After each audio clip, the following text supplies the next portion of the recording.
Sumainyo ang Panginoon. at sumayin. Ang mabuting balita ng Panginoon ayon kay San Mateo. Papuri sa iyo, Panginoon.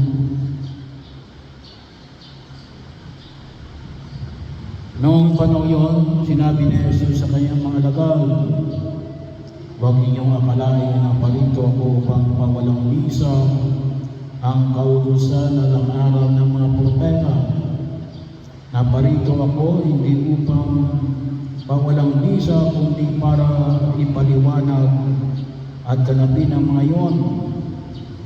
Tandaan ninyo ito, ang magwawakas ang langit at ang lupa, ngunit ang kalimitan bahagi ng kautusan ay hindi mawawala ng bisa hanggang hindi nagaganap ang lahat.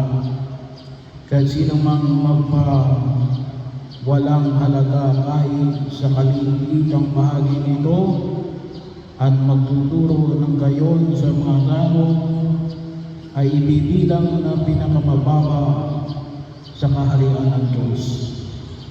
Ngunit ang gumaganaw ng kautusan at nagtuturo na tuparin ngayon ay ibibilang na dakila sa kaharian ng Diyos."